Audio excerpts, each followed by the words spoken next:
Hi, this is a photobombed version of part 2 of my things that are different in New Zealand. In this section, I am going to be interviewing my son-in-law and then later my daughter as well, who have lived in New Zealand for 4 years now and are raising their children here. This one here is 3 and she was born here, and her younger sister was born here late last year. So stay tuned for my interview with my son-in-law Drew and my daughter Annie. Right, so this is my son-in-law Drew, and that is little baby Lucy. And Lucy is a New Zealand citizen, so she's always been here. But Drew, what did you find different about New Zealand relative to New Jersey, where you grew up when you moved down here?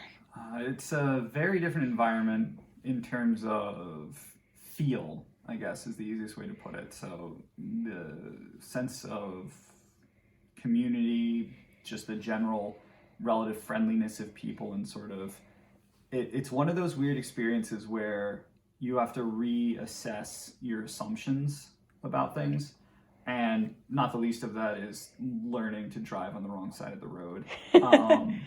Learning how different things are interpreted. So just names for things, little slight differences in linguistics. So Like flip-flops, it's not a concept that exists. They're jandals. And you call them flip-flops and people are like, what the heck did you just say? And you're like, sandals, but without, jandals. And it's like, okay, sure.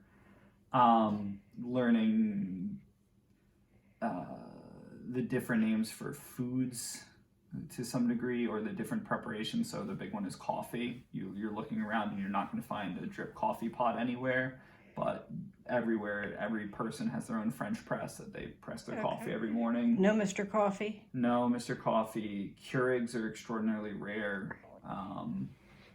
It's just a very different sort of concept of for that sort of thing.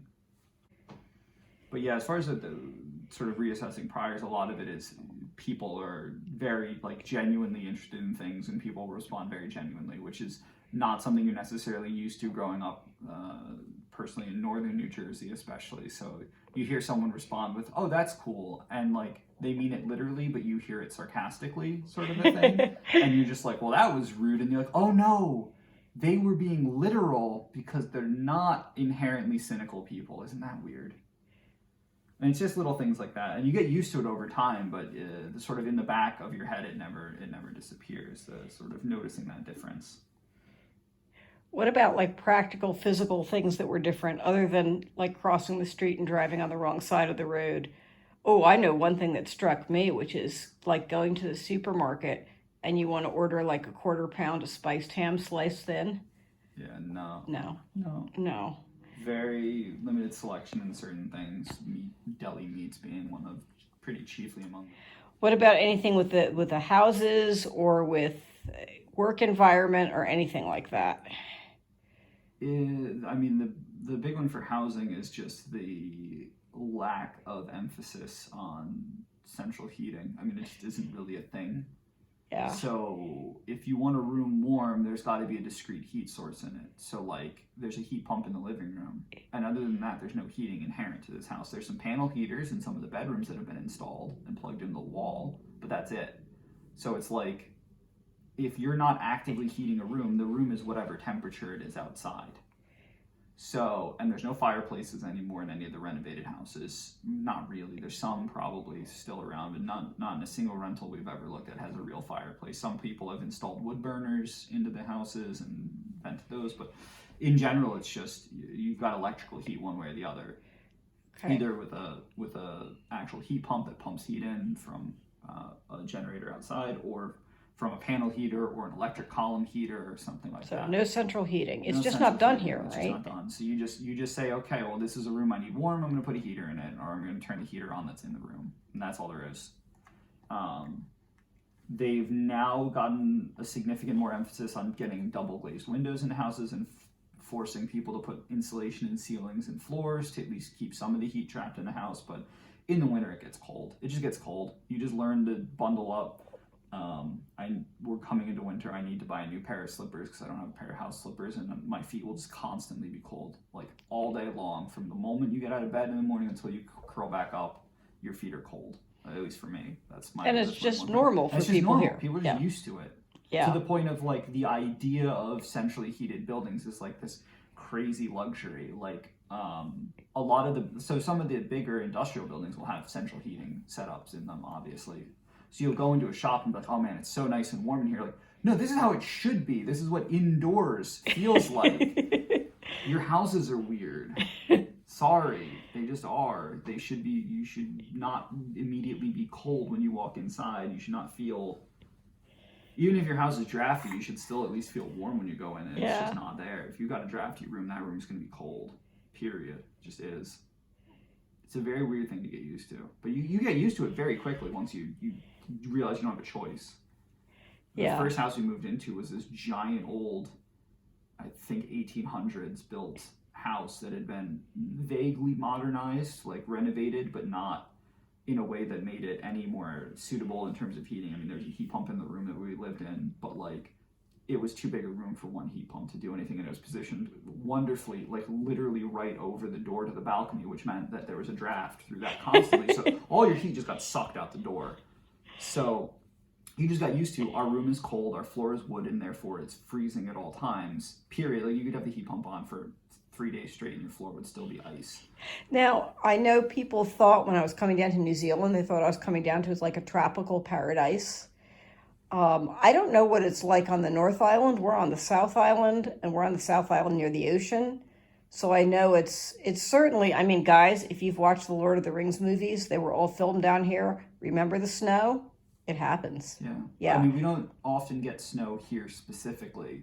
It gets cold enough to snow in theory, but the problem is we're in a very weird climate where it's very wet and approaching freezing. So you'll get frosts a lot, and sometimes you'll get ice on the sidewalks and on the roads. I don't want to make a claim that's not true. I'd have to look at a map, but I'm almost positive it would be accurate to say we're closer to Antarctica than we are the equator. So anyone who thinks this is tropical needs to, at least the South Island, the south part of the South Island, you just look at a map and go, oh, that's actually, this is the jumping off point. Well, the south part of the South Island is the jumping off point for Antarctica.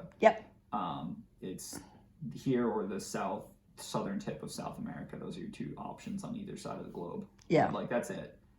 And the other misnomer is that we're like, oh, we're just off the coast of Australia. It's actually, like, what I think 1,500 miles off the coast. 1,500?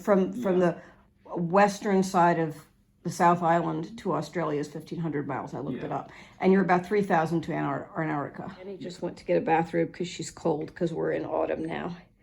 So Drew was talking about getting adjusted to the weather and the lack of central heat, but also how nice people were here. So what do you find different than being in New Jersey? People consume a lot less. Like, they generate less waste, like a lot less waste. They're more likely to grow their own food. Even in like suburbia, people just have vegetable gardens everywhere and chickens. Backyard chickens. Backyard chickens are a really common thing. People are outdoors a lot more, like way more. And I have noticed even when I think it's freezing cold, people are out in shorts and t-shirts and jandals, as Drew introduced us to the term earlier. Which I think is also part of houses having less heating, so there's less of a separation. You're more acclimatized to the outside temperature. Yeah. People are very outdoorsy here. More has gotten that to some degree. I mean, it was probably through daycare, but like it's just like every day, as long as it's not like pouring down rain, they'd be like, okay, we'll go outside for a bit. Yeah. And it's just like it'd be weird to keep the kids indoors all day long. Like, even if it's really cold, they'll bundle the babies up and the babies will go outside. Yeah. So as far as like practical getting used to things, I mean, I was just talking about, because I eat a lot. So just the notion that you couldn't get deli sliced cheese, like you had to buy a block of cheese, you buy it in blocks. Butter comes in a giant block. It's still a pound of butter, but it's not quarters, it's just a big block. America is the only place that sells butter like that. You cannot buy in the UK, in Europe, you can't, and here in Australia, you cannot buy sticks of butter. People don't have sticks of butter. It's not just a... It sounds so sad to me. I don't know, people It's just an Americanized measurement. Americans like to buy large quantities of things pre-cut into like little small bits, which is really wasteful. It's kind of funny when you think about it in those terms. But Yeah. So yesterday we were talking about the coffee, and we covered that a little bit.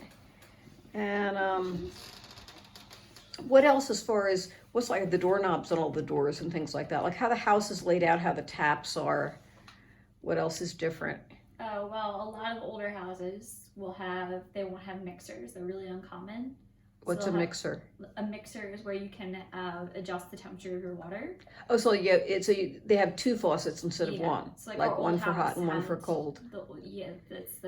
Our old house was built in the 1920s and it had a hot and a cold tap, and that's still really common in a lot of houses. You can still buy taps like that at the hardware store. I don't know why, but you can.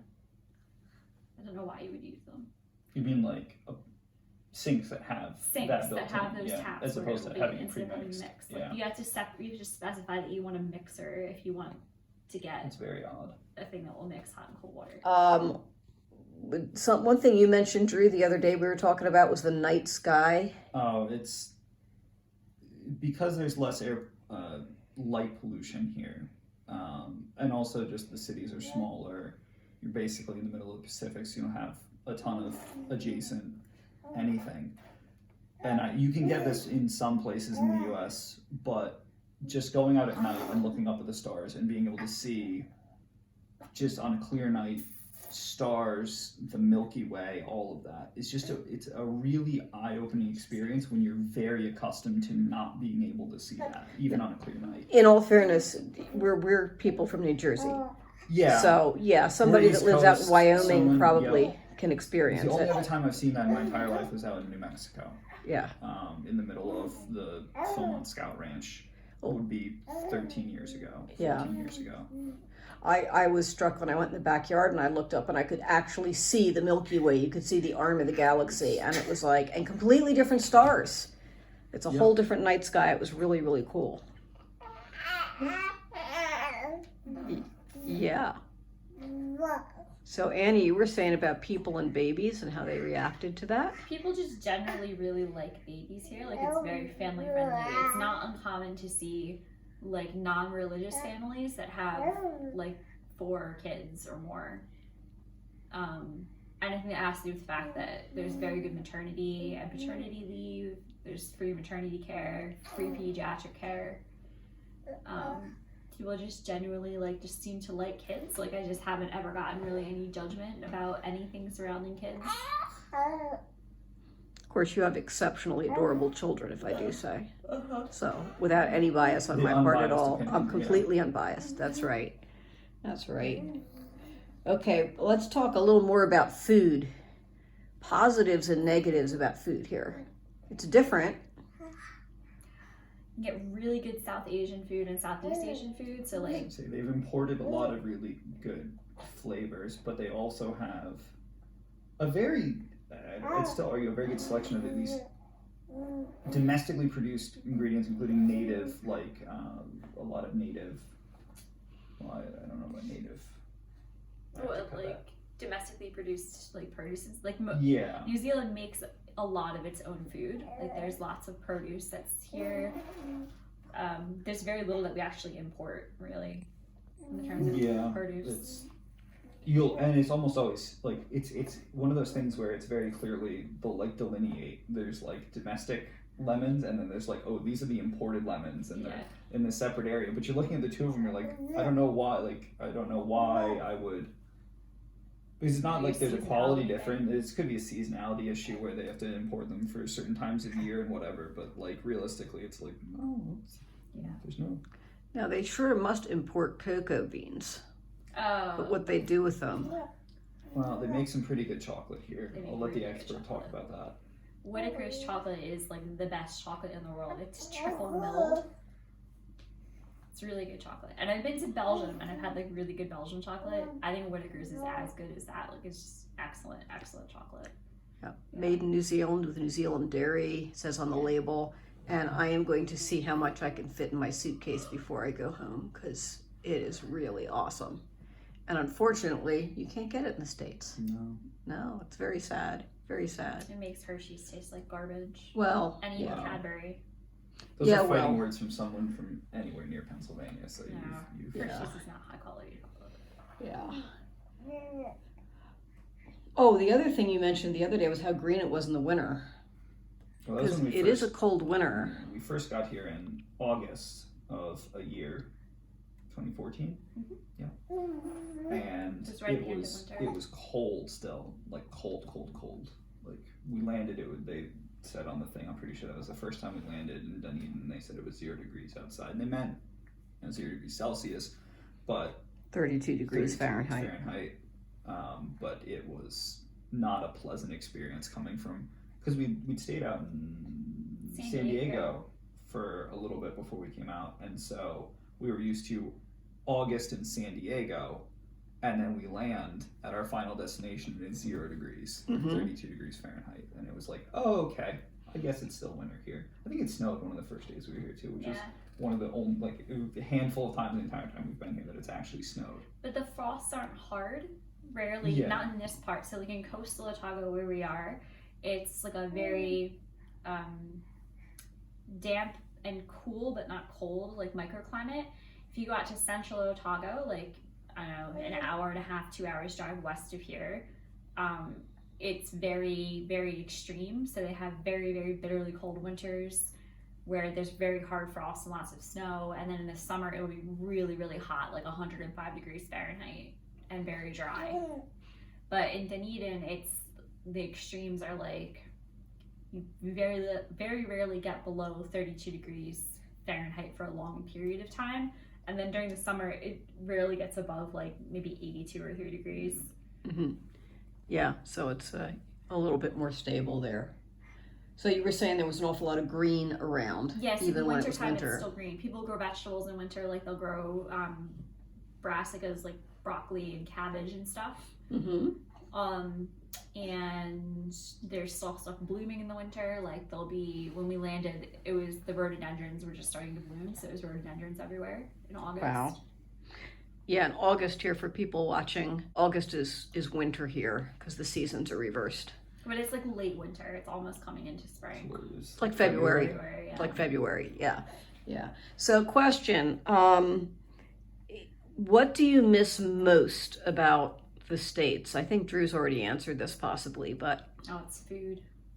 Yeah, Of certain kinds of food that you can't get It's here. basically always gonna probably just But be it's not that. even just like, it's not even just like American food. It's like specifically East Coast city food, like the good bagels. good bagel. Although we do have actually a place here that makes really good authentic New York style bagels. I hope the pandemic doesn't shut them down. Like really good New York style pizza. Although we do also have now a really good New York style pizza place here, which I hope isn't shut down. Delis, like Jewish or Italian delis, where you've got like really good like spiced meats and proper dill pickles. Make it a good sandwich. I'm sorry, a hoagie. A hoagie. hoagie, Like yeah. a good hoagie. That's like the first thing I get when I go back to the States. is It's a got to hoagie. stop at Wawa on the way home from the airport. Yep. Yeah. No, we'll clarify that. Like, food is a big thing. I think that's the thing we might miss the most because there's no way to sort of circumvent that. But like, it's hard being this far in terms of how difficult a trip it is, especially with little ones, to see family in person. Yeah. But you can kind of get around that. I mean, it's unbelievable the ability to just on a daily basis do a video chat and talk to Yeah. someone for any length of time, really. Yeah. And just keep up with them that way. Have cousins, little ones see each other. I mean, that's absolutely amazing, and it's unbelievably like more connected in that way than I think any other time. And you don't realize it until you're sort of stuck in a situation where that's the only way where you can see someone more than maybe once a year. Yeah. And then all of a sudden you realize just how valuable that is, really. In comparison to, I mean, sending a letter is nice, sending an email is okay, but being able to just have a face-to-face chat, not just even sending a picture, but being able to interact in real time. I mean, it's weird to think about in real terms, but like the ability to make a grandchild laugh from across the planet is a weird thing to be able to do. We can do it, and you can do it literally every day if you want. Yeah. Yeah. So what is the best thing that's different from home that you've found here? And initially when I was asking little practical things. Like what gets me is like the doors between every single room. That really struck me because United States, it's all like open floor plans. And this is, you have a door everywhere, probably because you don't have central heating. Yeah, because you need to compartmentalize. But yeah, but so what would the best, what do you like best about being down here? I mean, I know you like a lot about it. Big things or little things? Anything. What comes to your mind first? People are just very genuine and nice. Like super genuine and super nice. It's just a really nice place to live. I mean, I think part of it to me is just, it's so unique in terms of, I mean, the people, but the geography as well. It's just one of those things that to me is so weird to see, and weird in a good way. I want to be clear on that. But like, I can't remember, the only one I guess I can think of is like St. Clair, where you go to like a beach and there isn't adjacent farmland. Mm-hmm. So like the iconic one to me is you go up to Oamaru to go see the penguins. There's a couple different penguin colonies that you can just go up to and see. And the beach that you go to go see the penguin colony, you literally pull up and park and you're staring face to face with, you're just cows. There's just cattle. On the beach. Field, yeah. Well, just on the cliffs that go up to the beach, because all of these beaches, at least on this coast, are just like pasture land and then cliff and then beach. And it's like consistently that pattern. You go up just the road up here to go to Tunnel Beach, and there's farmland on either side of the entrance to Tunnel Beach. You're literally driving in between two farms, and there's just paddocks with sheep and cows and horses on either side of you, and then you're just this amazing beach. Yeah. And it's New like Jersey's like strip malls, beach. Yeah. I'm there's a lot of farm and a lot of natural area in New Jersey, which usually doesn't get pressed, like the Pine Barrens, and there's a lot of farmland, but it's not. But none of those have an ocean view. Right. The idea of giving your cattle, I mean, this isn't intentionally realized, but giving your cattle like $1 million view of the Pacific is unheard of. Just imagine if you went out to California and you were in the hills and you were driving and all of a sudden there's just a cattle ranch that's got a view overlooking the ocean. You'd be like, well, somebody's been holding out for a long time because this is going to get sold and turned into 15 different houses with, a micro fraction of a view, and each of those houses is going to sell for a few $1 million. I just remember what the best thing is about New Zealand. What's the best thing about New Zealand? No freaking McMansion subdivisions. Oh, wow. I hate them like a I burning am passion. not sure there's none, hun. There's There's none. not none. So one good thing that might come out of this pandemic situation is that people are going to stop buying up land in Central Otago and building basically $2.5 million McMansions near the Lake District, which is where the rich people go for their holidays. But there's nothing it's so depressing when you go back to New Jersey and it's literally just these boxy little houses together in developments. That's just not a thing here. Cute Pete Seeger. Yeah. Little boxes. Yeah. But then again, in all fairness, I will defend New Jersey. There are areas when you come back, we have to just spend more time in the Pine Barrens, where you have crystal clear water and all forest and all sorts of beautiful stuff too. You just don't have it all mixed in together like you have here. Like the square of land from the on-ramp from the highway is full of sheep. Mm-hmm. Yeah, it's full of sheep. Yeah. And that's just normal. And yeah, that's just it. It's all mixed together, which I absolutely love. I mean, we haven't lived. I mean, I guess. No, it's true. I don't think there's been a place that we've lived since we've been here that didn't have, in one side or another, just a view of nature. In addition to having views of the city, which we've often had, we've always had a window you could look out and just see some unspoiled nature. There was the Park Street house where we first lived, which was the first place we lived had the view of the hill and the bush up behind it. The second place, very similar situation, with the view down over the city, but then you could look out across and see the hills and the mountains on that one side. I should clarify, by bush, you don't mean there was a bush. You mean it was a wild area. Yes. Here. It's called the bush. Yeah.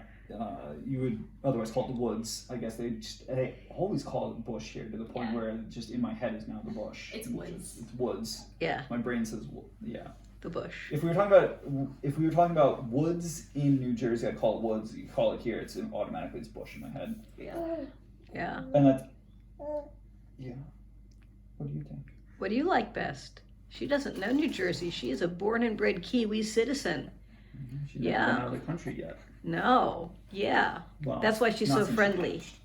Not since she hatched. She was in utero. She was back in the States. Yeah, she was in England and Dubai as well. Oh, she was in England and Dubai too. Yeah, my daughter travels for her job a lot. So anyway, if you could pick anywhere in the world to live, would you still live here, do you think? Yeah. Yeah, I don't think Think there's. so. I literally do not think there's a better place to live. The only downside is being so far from everyone else. Yeah. But And not sometimes having a it's- Wawa. And not having a Wawa, yeah. Yeah. Yeah, I think